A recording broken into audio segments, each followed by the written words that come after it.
Toda opinión emitida en este episodio es responsabilidad de quien la formuló. El contenido y material expuesto tiene como finalidad compartir criterios para que nuestra audiencia cuente con múltiples puntos de vista. El contenido del video no refleja una postura oficial del colegio ni del podcast en general.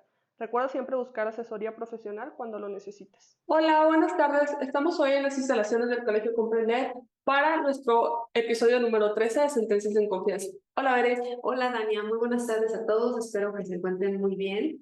Hoy vamos a analizar una sentencia que puede ser muy interesante porque habla de un tema que es delicado muchas veces porque es una situación que ocurre, ¿no? Sí, muy común, ¿no? Los divorcios y qué pasa con los alimentos. Ahorita vamos a ver qué se entiende por alimentos o en qué consisten, para efectos de pensión, qué es lo justo, qué es lo injusto y en realidad a qué es lo que debe de atender.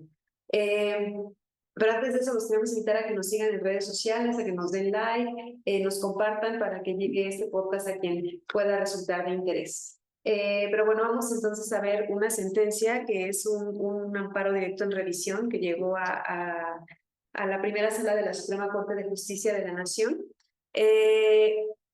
por un caso de un divorcio en el que quienes se divorciaron pues no se ponían muy de acuerdo en torno al tema de la pensión y los alimentos de su menor hijo, ¿no? Entonces, Dani, ¿por qué no nos hablas un poquito de qué es lo que pasó en el caso para dar como contexto?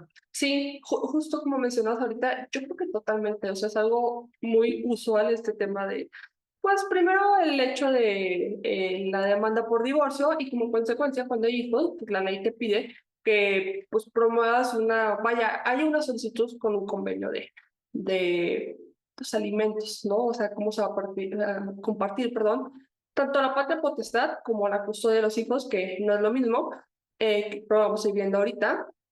Y pues ahí es donde entran como las solicitudes de los convenios, el que interpone una parte, el que interpone la otra. Y es muy usual en el tema familiar que antes de que se emita una sentencia por parte del juez haya como un tipo de mediación, ¿no? Sobre todo cuando las partes no logran ponerse de acuerdo.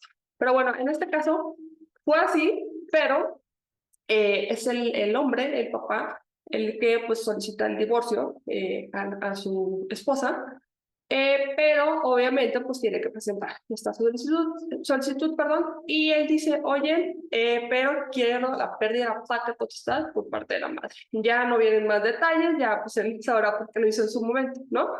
Pero pues lo que resuelve es, pues el divorcio, bien, ¿no? O sea, adiós con el divorcio. Sí. Bueno, más bien, hola con el divorcio porque están divorciados.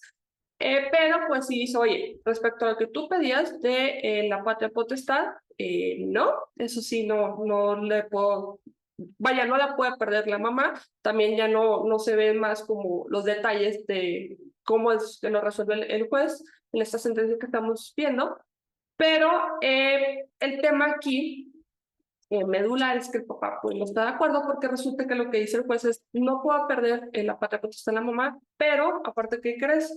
Tu papá le tienes que dar el 30% de tus ingresos, ordinarios, extraordinarios y todos los ingresos que tengas, ¿no?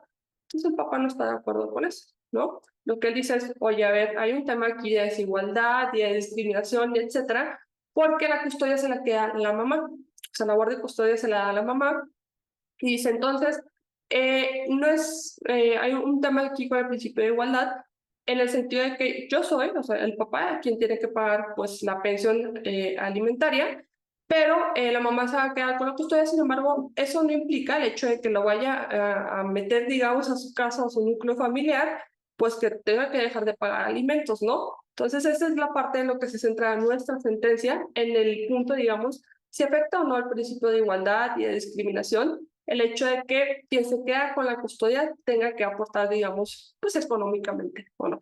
Uh-huh. Sí, o sea, después, bueno, él apela esta sentencia, la sala que resuelve del Tribunal Superior de Justicia del Estado de Michoacán, que es de donde proviene, confirma la resolución, entonces se va al amparo, a una revisión, se va a un amparo y llega a la Corte. Y en la Corte confirma todo y dice, no, es que voy a analizar tus argumentos.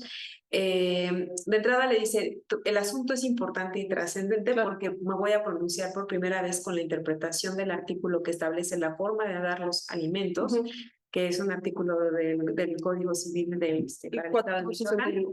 Y voy a hacer esa interpretación por primera vez con relación al principio de igualdad y al derecho a la no discriminación. Entonces, ella considera, dice la Corte, esto es relevante y trascendente y por lo tanto lento, ¿no?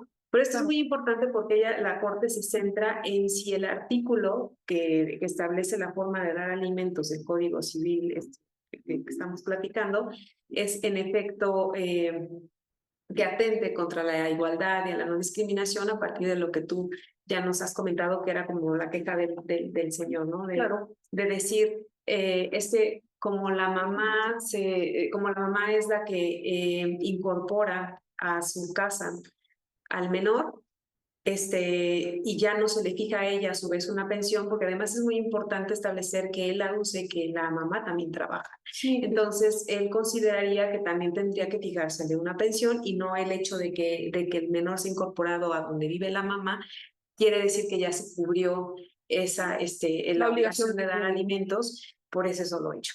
Entonces, la Corte hace un estudio que divide en dos partes. Por una parte, analiza el principio de igualdad y el derecho a no discriminación, para luego analizar en qué consiste la obligación de dar alimentos y a lo que debe de atender en realidad, que es el interés superior del menor.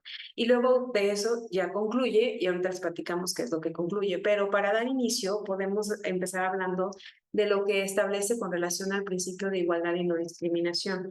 Y la Corte empieza a hacer un análisis de lo que es la igualdad y dice que es un criterio para establecer normas y además también para aplicarlas. Y que debemos tener bien identificado que no es lo mismo discriminar que hacer una distinción, ¿no?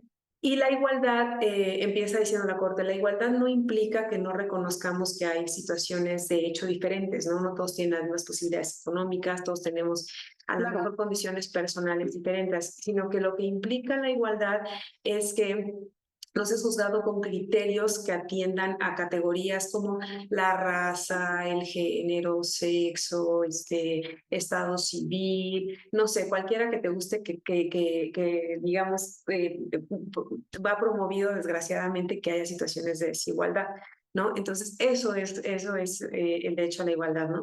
Y se relaciona con la no discriminación y distingue, y la no discriminación es un derecho y no quiere decir que no haya diferencias, ¿no? Pero cuando las diferencias son razonables, eso no es discriminatorio, sino más bien está sustentado en una situación que lo justifica. Y a lo mejor un ejemplo que podríamos decir para que esto quede como muy claro es cuando hablamos del matrimonio entre menores de edad. Es decir, todos tenemos, ya lo hemos platicado en otros episodios, todos tenemos derecho a decidir si nos casamos o no. Pero cuando tienes 14 años, la norma dice no. Y eso no es discriminatorio, eso más bien atiende a ciertos factores o más bien efectos sociales que tiene que un menor de edad se case. ¿Cómo qué? Que son más propensos a violencia, que pasa transgeneracionalmente la pobreza, ¿no? Porque no permites un desarrollo de la persona, ¿no? Cuando permites que se casen tan pequeños. En México eso acaba de cambiar, no tiene tanto tiempo, creo que fue en 2020. Entonces es un ejemplo de cómo eso no es discriminatorio, sino es una distinción que se basa en un juicio razonable. Discriminación es que no te dejen acceder a algún lugar, a algún puesto laboral por cuestiones de sexo, raza, no sé, a lo mejor hasta edad hoy en día, ¿no? Entonces, eso es lo que dice la Corte. Y entonces, ya habiendo agotado lo que debemos de entender por igualdad, no discriminación, entra al estudio lo que debemos entender por la obligación de dar alimentos y qué es lo que comprende esto. ¿Por qué no nos comentas un poquito de eso, Daniel? ¿Qué es lo que nos dijo Sí, justo es la segunda parte que se ve en la sentencia y básicamente lo divide, o une este estudio en dos partes. Una dice, a ver, el cuarto constitucional es muy claro respecto a la obligación de alimentos, ¿no? Por una parte, de hecho, algo que ya hemos platicado en otros episodios, respecto al interés superior del menor, el artículo cuarto constitucional nos habla de que el Estado siempre velará por los derechos de los niños y niñas y viendo siempre el interés superior del menor, ¿no? Posteriormente, dice que los niños y las niñas tienen derecho a una alimentación, a una educación, a un ambiente sano, a desarrollarse en todos los medios, etcétera, etcétera. Y abajito de ese párrafo dice que los ascendientes tienen la obligación de dar pues todos estos derechos a los niños y niñas. También dice que el Estado pues los va a ayudar en el caso de que no se pueda, o sea, a dar estos derechos, ¿no? Pero comienza con este artículo cuarto constitucional diciendo, oye, a ver, aquí es muy claro y la alimentación no únicamente es, o sea, dinero para lo que comes, no, o sea, comprende muchísimas cosas desde el hecho de, pues, llevar al niño a jugar, desde el hecho de cuidarlo en tu casa, etcétera, etcétera, ¿no? Luego, la segunda parte se va justo por el artículo, pues, que se está, digamos, aquí, pues, que está en pugna, ¿no? Que es el 461 del Código Familiar del Estado de Michoacán. Y para ser más clara, lo voy a leer, está súper cortito. Dice, el obligado a dar alimentos cumple la obligación asignando una pensión competente al acreedor alimentario o incorporándolo a su familia. Y es importante señalar ese o. Posteriormente, dice, si el acreedor se opone a ser incorporado, compete pues, según las circunstancias, fijar la manera de administrar los alimentos. Entonces, este artículo 461 es el que el padre en este caso dice, oye, a ver, pero es que aquí dice, asignando una pensión competente al acreedor alimentario, que sería el menor, o incorporándolo a su familia. Pero el hecho de que lo incorpores a la familia no quita más, en este caso la mamá pues, obtiene un ingreso, de que tengas que darle un ingreso. Y lo que él básicamente pelea es un, si a mí me estás quitando un 30, como ella trabaja, pues que sea un 15 y un 15, ¿no? O sea, divídelo entre dos. Pero justo es cuando comienza pues, la Corte a hacer el estudio.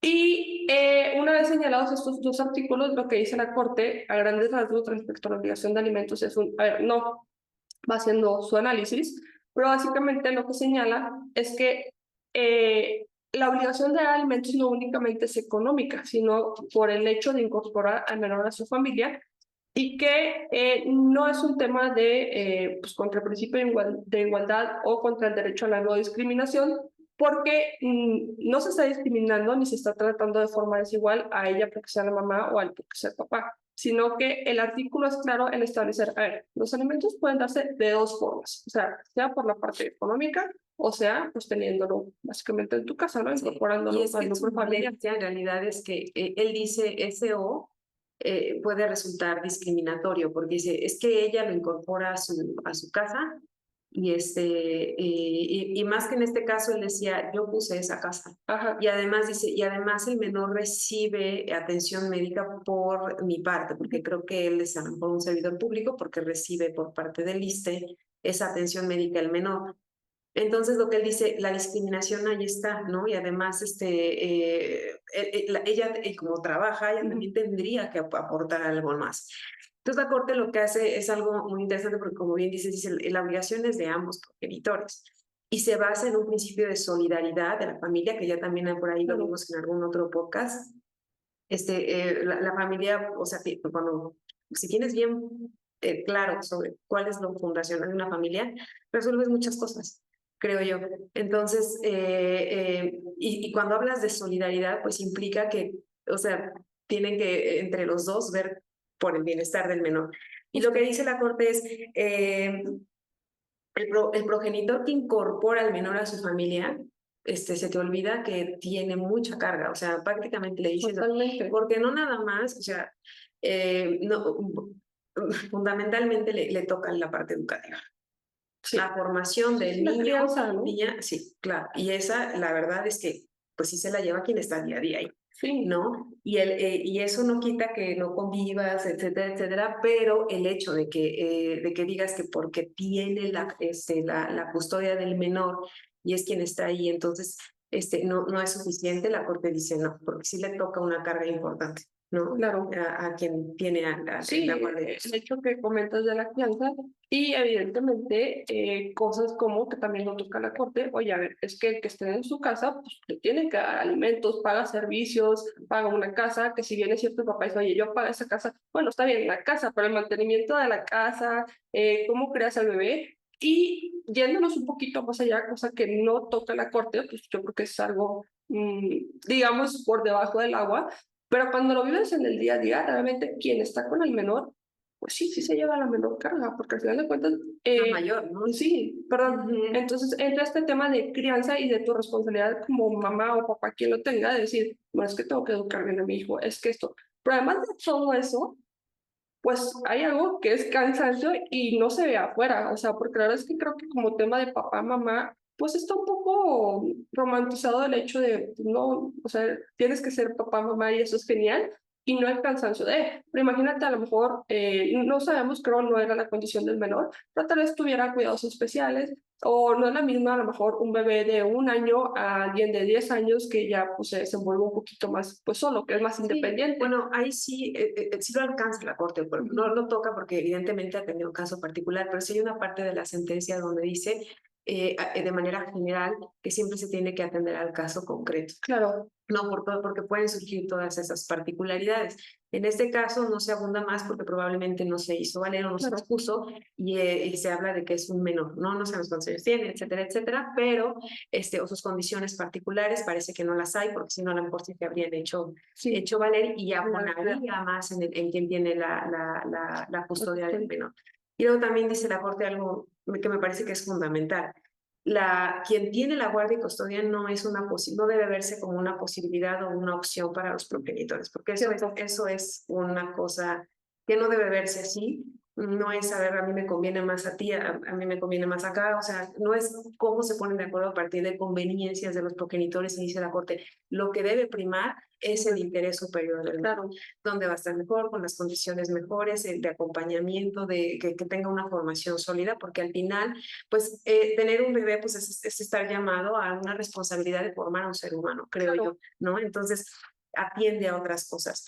Y entonces a partir de ahí la Corte dice, esta posibilidad que te establece el artículo 461 de que des alimentos a partir de asumir incorporar al menor a tu domicilio o de dar una pensión, es una forma de partición de manera equitativa, Claro. y que atiende a un principio de equivalencia. Entonces, no por el hecho de que, o sea, no es que el que tenga la guardia y custodia la pase guau. Sí, justo un poquito de No, lo que te mencionaba. exacto, porque además la carga que tienen es más, ¿no? Yo, por ejemplo, he conocido casos de amistades, etcétera, que dicen es que es muy interesante porque, por ejemplo, por lo general la mamá es la que se queda con la guardia y custodia del menor, y el papá a lo mejor va acá 15 días un fin de semana. Toda la carga de Claro. educación, de formación del niño, del día a día, oye, ya duérmete, oye, come, oye, haz la tarea, oye, no quiere comer, es que ya se enfermó, es que tiene gripe, a lo mejor en 15 días, en una semana, ya, eso ya se superó. ¿Y quién se aventó esa carga? Es de alguien más, ¿no? Sí, Entonces, tiene la por custodia. eso hace mucho sentido eso cuando la Corte dice es un tema de equivalencias, y entonces la norma no es discriminatoria. Claro. Hace una diferencia a partir, pero está De las justificada necesidades del menor. en la necesidad del menor y en lo que atendiendo a su interés superior, Claro, ¿no? y yo creo que totalmente es un punto muy importante diciendo, oye, bueno, atendiendo al interés superior del menor, aquí no es quién puede aportar económicamente, quién puede tenerlo en su casa. Digo, evidentemente, y también hay un apartadito ahí donde lo señala. Bueno, también partiendo de pues, lo que puedan aportar y lo que puedan dar los papás, ¿no? Porque pues, si no se pueden, no hay manera. Lo dice, siempre se ha reconocido que, o sea, la fórmula es las necesidades del acreedor alimentario, que son los niños, y las posibilidades económicas del deudor alimentario. No les puede despedir nada más porque también hay mínimos vitales, ¿no? Sí, Ese es otro tema que ha tocado la Corte también en otras ejecutorias, pero el punto es que la obligación se tiene sí o sí si tienes un hijo. Es así de sencillo, sí, ¿no? y Tienes que ya proporcionar alimentos. claro, ya el juez determina en su momento, bueno, con quién va a estar mejor en el tema de custodia, o sea, bajo qué techo, quién puede verlo posteriormente. Y totalmente esto que señalabas, oye, que usualmente es así, la mamá se queda con la guarda custodia, porque hay algunos artículos ahí que señalan, si mal no recuerdo, hasta los 9 años, pues lo vital es que el bebé esté con la mamá por el vínculo materno que se tiene y que suena feo, pero pues que no se tiene de cierta forma con el papá, ¿no? Pero el tema es que, pues sí, o sea, a ver, yo creo que es, y lo digo a grandes rasgos, pero es más fácil decir, oye, yo te pongo el 30% de mi sueldo que, ajá, pero aviéntate la de todos los días estar encima de él, hacer tareas, etcétera, etcétera, etcétera. Bueno, entonces creo que es muy importante, vaya, esto que dices que hace sentido señalado por la Corte, en el sentido de, a ver, veamos al menor y a partir de ahí vamos viendo qué pasa, ¿no? No lo que pueda otorgar o quiere otorgar el papá y la mamá. Sí, no. Y también toca una parte que era muy importante, señalándolo en el aspecto de divorcio, ¿no? Y lo señalabas al inicio lo que es la familia y la solidaridad que existe, etcétera.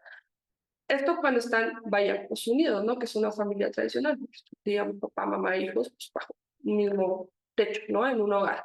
Pero, pues existe el tema de los divorcios, ¿no? Entonces, ¿qué pasa en ese aspecto? Y lo toca la corte y dice, a ver, juntos o separados, hay que ver por el menor. Entonces, el menor tiene que tener Y es que fíjate que ahí estoy un poquito, o difiero un poco, porque el principio de solidaridad no se basa en que se lleven bien, sino viene de la obligación, o sea, la solidaridad viene del hecho de que tienes un hijo y tienes la obligación claro, de proporcionar alimento. Lo mismo pasa cuando los papás ya son muy grandes, y no pueden ellos ya generar algún ingreso, están enfermos, etcétera. Entonces nos toca a nosotros como descendientes apoyarlos. Eso es claro. el tema de la Solidaridad. de la solidaridad en tema familiar. El hecho de que haya una ruptura del vínculo matrimonial, bueno, eso ya es aparte, es otra Pues cosa. el hijo va a estar, ¿no? Y el punto es que el niño pues, está ahí y hay que alimentarlo. Así es. Sí, lo y fundamental. justo creo que toca muy bien la corte este punto de no únicamente es la comida y la vestimenta y llevarlo al mejor lugar de parque de diversiones, no sé. No, pues es darle una vida digna en cuanto a educación, en cuanto a crianza, etcétera, etcétera, ¿no? Y creo que la corte ha tenido varias sentencias ya, ojalá más adelante podamos tocar otra, de ciertos aspectos como de, bueno, cuándo, cómo decide, digamos, un juez, ¿no? O sea, va catalogando este punto de, oye, pero ¿y si la mamá se dedica a esto, pero si el papá es alcohólico, pero etcétera, ¿no? O sea, siempre viendo pues, el interés superior de la casa. Sí, claro, y además es